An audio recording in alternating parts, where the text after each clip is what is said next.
Everyone, welcome to our digital library. हम लोगों ने बीएमएस फाइनल ईयर में शालाक्य तंत्र या ऑप्थेल्मोलॉजी एनटी वाला पार्ट शुरू किए हैं, जिसमें हम लोग सुश्रुत उत्तर तंत्र का रेफरेंस लेकर अभी पढ़ रहे हैं। तो स्टार्टिंग के जितने भी 27 चैप्टर्स है वो हमारे नेत्र रोग से रिलेटेड हैं। तो सुश्रुत उत्तर तंत्र अध्याय 1 को हमने पार्ट ए और पार्ट बी में ऐसे डिवाइड करके पढ़े थे। जो कि आपके सिलेबस का पॉइंट 1 है, इंट्रोडक्शन वाला पार्ट है। उसमें हमने नेत्र शारीर का पूरा इंट्रोडक्शन और सेकंड वीडियो में हमने नेत्र रोग का वर्गीकरण आदि देखे थे, जिसकी लिंक आपको डिस्क्रिप्शन में मिल जाएगी। इस वीडियो में हम संधिगत रोग डिस्कस करने वाले हैं with easy explanation and simple tricks, और ये आपके सिलेबस का थर्ड नंबर का पॉइंट होगा, यानी संधिगत रोग, diseases of junctional areas of eye. अब संधिगत रोग को पढ़ने से पहले मैं आपको सिलेबस का पॉइंट बता दूं। सिलेबस के पॉइंट नंबर थर्ड में 3 पॉइंट दिए हुए हैं, ए बी सी। तो ए और बी वाला पॉइंट यानी जो आयुर्वेद पोर्शन है वो हम आज इस वीडियो में कवर करेंगे, और जो सी नंबर का पॉइंट है जिसमें एक्यूट एंड क्रोनिक डेक्रोसिस्टाइटिस, एपिफोरा, ब्लेफराइटिस, ये 4 टॉपिक्स दिए हुए हैं जिनको हम लाइन वाइज आगे के वीडियोस में देखेंगे। इसलिए चैनल को सब्सक्राइब करें और नोटिफिकेशन ऑन करके रखें ताकि आपको वीडियोस जो है वो टाइम पर मिल जाए। आज हम देखते हैं संधिगत रोग। तो इसके पहले जब मैं आपको वीडियोस में बता रही थी नेत्र रोग वर्गीकरण, तो अधिष्ठान अनुसार जो आचार्य सुश्रुत ने वर्गीकरण किया है उसमें संधिगत रोग टोटल 9 बताए हैं उन्होंने। अब इसका श्लोक तो हम आगे देखेंगे। सबसे पहले हम इनके नाम याद करते हैं, इनमें क्या क्या दोष होता है वो याद करते हैं, और हम इसमें चिकित्सा क्या करनी चाहिए वो याद करते हैं। तो हमारा अबाउट 50% पार्ट इस एक पेज से ही कवर हो जाएगा और बहुत आसान तरीके से। अब ट्रिक क्या होगी? तो पुष्पा को संधिगत रोग हुआ। आप श्लोक भी याद कर सकते हो, श्लोक बहुत अच्छी बात है याद करना, बट जिसको श्लोक याद नहीं हो रहा उसके लिए ट्रिक है। पुष्पा को संधिगत रोग हुआ। कैसे आप याद करोगे? पी फॉर पुयलस, सबसे पहले आपको संख्या याद करनी है, 9 होते हैं। पी फॉर पुयलस, क्यू फॉर उपनाह, एस फॉर श्राव। तो श्राव से 4 चीजें आ जाती हैं, ये चीज आपको ध्यान रखनी कि 9 कैसे होंगे। तो श्राव जो है वो 4 प्रकार का होता है, पित्त श्राव, कफ श्राव, रक्त श्राव और पूय श्राव। ठीक है, 4 ये हो गए। फिर पी से पर्वणिका, ए से अलजी, तो ये तो हमारा पुष्पा हो गया। को से कृमि ग्रंथि।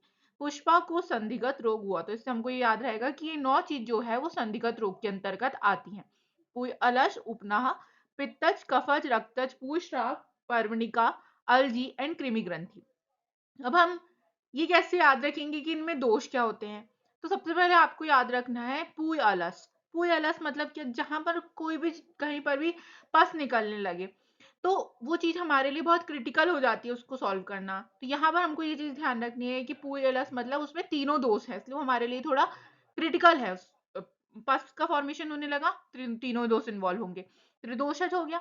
देन इसकी चिकित्सा जो है वो वेदन यानी होता है पंक्चरिंग। तो हम कैसे भी, यदि हमको कहीं पस बनता है तो हम क्या करते हैं, पंक्चर करके उसको बाहर निकाल लेते हैं। तो इसको एक तरीके से हम ऐसे याद रख सकते हैं कि पूय अलस में त्रिदोषज होता है, इसमें भेदन चिकित्सा करते हैं। वेधन, वेधन, वेधन मतलब पंक्चरिंग।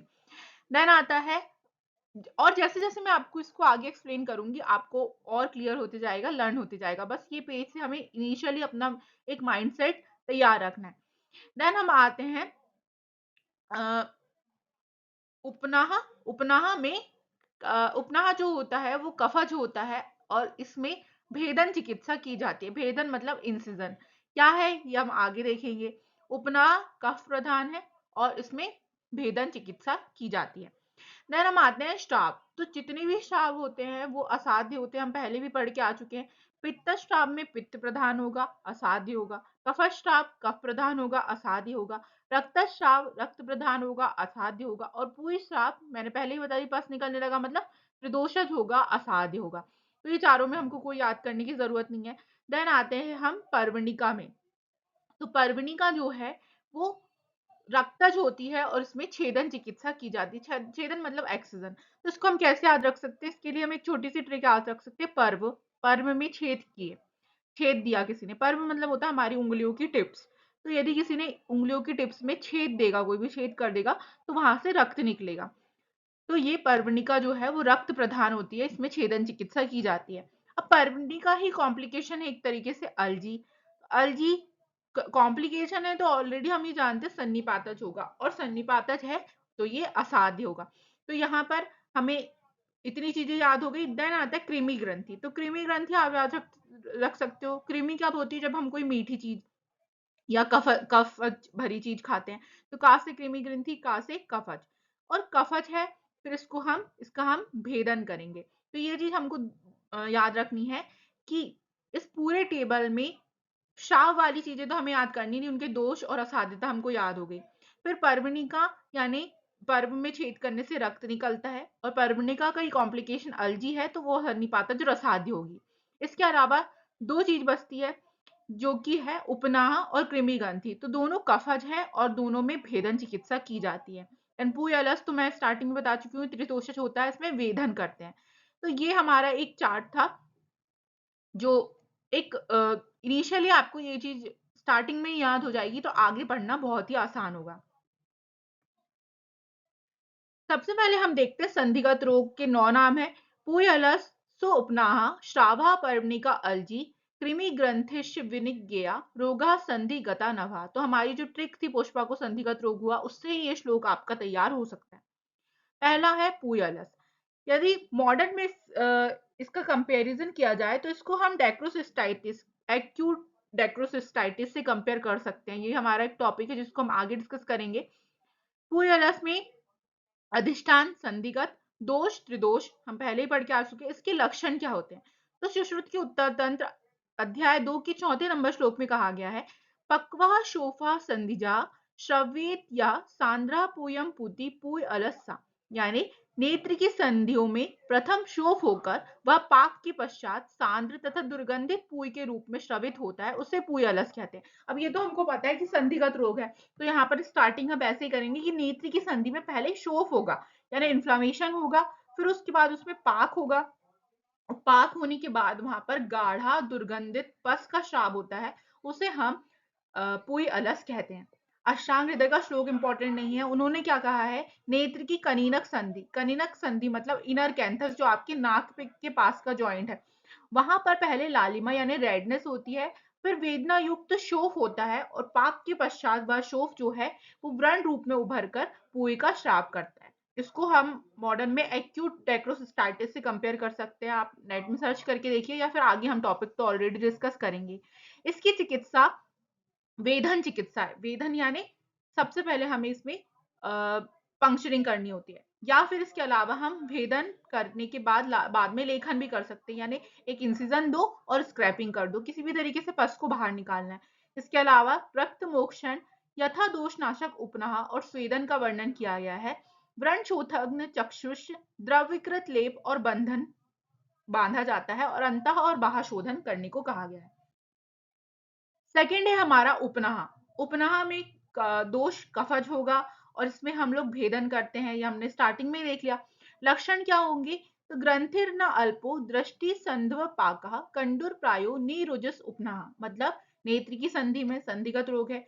एक बड़े आकार की और नहीं पकने वाली, कुछ कंडु युक्त और वेदना रहित ग्रंथि होती है। इसमें ये इंपॉर्टेंट है कि जॉइंट में एक बहुत बड़े आकार की, जो जिसमें पाक भी नहीं हो रहा, सिर्फ केवल खुजली हो रही है, और कोई किसी भी प्रकार का पेन भी नहीं हो रहा, उसे हम उपनाह कहते हैं। इसको हम मॉडर्न में लेक्राइमल सिस्ट से कंपेयर कर सकते हैं।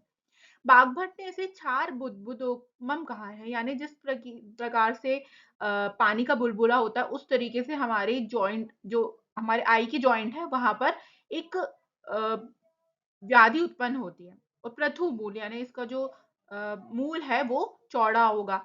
महान पाका कंडुम माना उपनाह सनिरुजा, ऐसा आचार्य बागभट्ट ने कहा है। इसकी मुख्य चिकित्सा भेदन है, जो कि मैं आपको बता चुकी हूँ। आचार्य बागभट्ट ने स्वेदन ब्रीहिमुख से भेदन करने को कहा है, फिर मंडलाग्र शस्त्र से लेखन करने को कहा है। शस्त्र जो कि हम लोग सर्जरी शल्य चिकित्सा में पढ़ते हैं, तो उन्होंने कहा है किस शस्त्र से आपको भेदन करना है? ब्रीहिमुख शस्त्र से। यहाँ से क्वेश्चन आता है। फिर मंडलाग्र शस्त्र से लेखन यानी स्क्रैपिंग करनी है। उसके बाद पिपली मधु सैंधव से प्रतिसारण करना है। घृत से सिंचन करने के बाद, घृत मधु से अभ्यंग करने के बाद वहां पर बंधन बांध देना है। आशोधन में पटोल पत्र और आमलकी का प्रयोग किया जाता है। आचार्य युगरत्नाकर ने मंडलाग्र से छेदन और बाद में पिपली मधु सैंधव से लेखन करने के लिए कहा है। नेक्स्ट आता है नेत्रश्राव। तो मैं ये बता चुकी हूँ कि नेत्रश्राव 4 प्रकार के होते हैं। अधिष्ठान इसका संधिगत होगा। लक्षण ये श्लोक आपके लिए इंपॉर्टेंट नहीं है, जो श्लोक मैं पढ़ रही हूँ वो आपको याद करना है, या उसकी हिंदी भी काम चल जाएगा। इन चारों श्रावों को जल श्राव या वात श्राव भी कहा है। आचार्य बागभट्ट ने नेत्र श्राव को जल श्राव या वात श्राव कहा है, और ये वर्त में शुक्लगत संधि या कनीनक संधि में हो सकता है। मैं आपको पहले वीडियो में संधि 6 प्रकार की होती है, उसमें से एक होती है वर्त में शुक्लगत संधि, यानी हमारा लिम्बस वाला रीजन, जहां पर हमारा स्क्लेरा और आईलिड वाला पार्ट मैच होता है, उसको हम लोग इस संधि में नेत्र श्राव रोग हो सकता है, और कनीनक संधि यानी हमारे इनर कैंथस वाले पार्ट में भी नेत्र श्राव हो सकता है। इसके 4 डिस्क्रिप्शन दिए हैं उन्होंने। आचार्य सुश्रुत ने पूयश्राव, श्लेष्म श्राव, पित्त श्राव और रक्त श्राव। पूय श्राव त्रिदोषज होगा, सारे में अपने दोष वो खुद बता रहा है। पूय श्राव त्रिदोषज होगा। पाका संदोष श्रव्येत यस्य पूयम पूय श्रावो अनेक रूपम प्रतिष्ठिता। सन्निपादाचे यानी अनेक रूप का होगा, इसका कोई भी कलर हम डिफाइन नहीं कर सकते। संधि प्रदेश में पाक होने पर वहां से पूय श्रवित होती है, यानी पस सिक्रीशन होता है, और वह जो पस है वो अनेक रूप का होता है।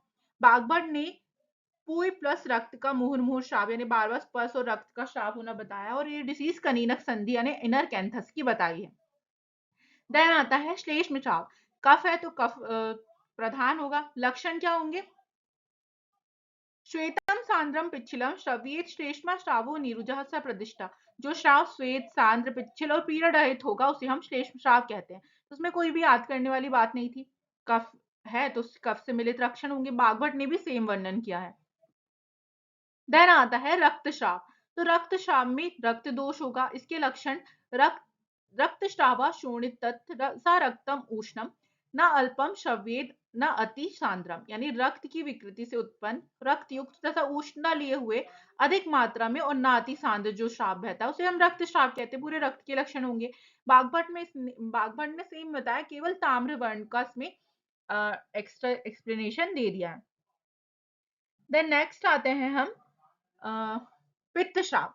पित्तश्राव में दोष पित्त होगा। लक्षण क्या होंगे? पीता भाषम नीलम उष्णम जल आभम पित्तश्रावम श्रव्येत संधिम आधिता। तो पीले वर्ण का होगा क्योंकि पित्त है। नील वर्ण का होगा उष्ण और जल के समान पतला। तो जल आभम वर्ड इसमें इंपॉर्टेंट है। जो श्राव कनीनक संधि के मध्य से होता है उसे हम पित्तश्राव कहते हैं। आचार्य बागभट ने पित्तश्राव का वर्णन नहीं किया है, उन्होंने इसकी जगह जल श्राव माना है, क्योंकि रुग उग्र शोफ होता है। तो ये इंपॉर्टेंट है हमारे पीजी पर्पज से कि बागभट ने पित्तश्राव ना नहीं मानते, उसने जल श्राव माना। की चिकित्सा, सारे श्राव की चिकित्सा नहीं की जा सकती, असाध्य होता है। फिर भी हम इसमें ग्राही शोधन व रसायन योग दे सकते हैं, सिरावेधन कर सकते हैं। कफज में मधुयुक्त त्रिफला को आत्म से प्रक्षालन, रक्तज और पित्तज में घृत युक्त त्रिफला को आत्म से प्रक्षालन और मधुयुक्त त्रिफला का अंजन हम दे सकते हैं। सारे श्राव को हम एपिफोरा यानी डिस्चार्ज फ्रॉम इनर कैंथर से कंपेयर कर सकते हैं। नेक्स्ट आता है पर्वणी। तो पर्वणी जो है वो एक प्रकार की व्याधि जो रक्त प्रधान होती है। मैं आपको ट्रिक याद करा चुकी हूँ कि पर्वणी, हमने पर्व में छेद किए तो वहां से रक्त निकला, उसी का कॉम्प्लिकेशन अलजी है। तो पर्वणी में दोष होगा रक्तज। ये शुक्ल कृष्णगत संधि यानी जो हमारा कॉर्निया और स्क्लेरा का जंक्शन है जिसको हम लिम्बस भी बोलते हैं उसमें होती है। इसके लक्षण क्या है? ताम्रा तन्वी दाहशूला उत्पन्ना रक्तज गेया पर्वणी वृत्त शोभा, यानी शुक्ल कृष्णगत संधि हमारे लिम्बस रीजन में एक ताम्र वर्ण की पतली एकदम छोटी सी वृत्त शोफ या इन्फ्लामेशन हो जाए उसे हम पर्वणी कहते हैं। इसी का कॉम्प्लिकेशन अलजी है जो कि त्रिदोष प्रधान होगा। और जाता संदूर कृष्ण शुक्ले अलजी स्यान स्मिन्ना ख्यापिता पूर्व लिंगड़ो, यानी रक्त की विकृति से कृष्ण शुक्लगत मंडल में ताम्र वर्ण का पतला वृत्ताकार शोफ होता है, तो उसमें दाह और शूल ये लक्षण होते हैं, उसे हम पर्वणी कहते हैं। और यही जो वृत्त स्वरूप है वो पतला ना होकर स्थूल होगा तो उसे हम अलजी कहेंगे। तो क्या डिफरेंस हो गया? पर्वणी जो है वो पतला होता है, लेकिन अलजी जो होता है वो स्थूल स्वरूप का शोफ होता है कृष्ण शुक्लगत मंडल में। तो दोनों में केवल तनु और स्थूल का ही डिफरेंस है। बागभट ने वर्त्म संधि का आश्रय करके शुक्ल भाग में ताम्रा के वर्णयुक्त मुदक वर्ण की पीड़िका को पर्वणी कहा है। तो आचार्य बागभट ने पर्वणी को ताम्र वर्ण की एक मूंग के आकार की पीड़िका कह दिया जिसमें हम भेदन करने पर रक्त निकलता है। और निमि ने पर्वणी में कफ और पित्त प्रधान माना है और अंकुर आकृति की स्वेलिंग मानी है। चिकित्सा हम जानते हैं पर्वणी में छेदन होगी, वृद्धि पत्र से छेदन करने के बाद वहां पर स्नेहन देते हैं और अग्रिम तृतीयांश को वडिष्ठ से पकड़कर अग्र भाग को अर्धांश काट देते हैं, यानी छेदन करना। छेदन यानी होता है एक्सिजन। तो हम वृद्धि पत्र से पहले उस पार्ट को पकड़ेंगे, थोड़ा ऊपर उठाएंगे, फिर वडिष्ठ अंश से उसको ऊपर से काट देंगे। अधिक छेदन नहीं करना है क्योंकि ज्यादा एक्सिजन हो जाएगा तो अश्रु नाड़ी जो हमारे लेक्राइमल डक्ट है उसके कट होने का भय रहता है। अवशिष्ट अंश को हटाने हेतु, जो बचा हुआ पार्ट है उसको हटाने हेतु हम सैंधव लवण और शहद से प्रतिसारण करके लेखनीय द्रव्यों से अंजन कर सकते हैं। नेक्स्ट आता है कृमि ग्रंथि।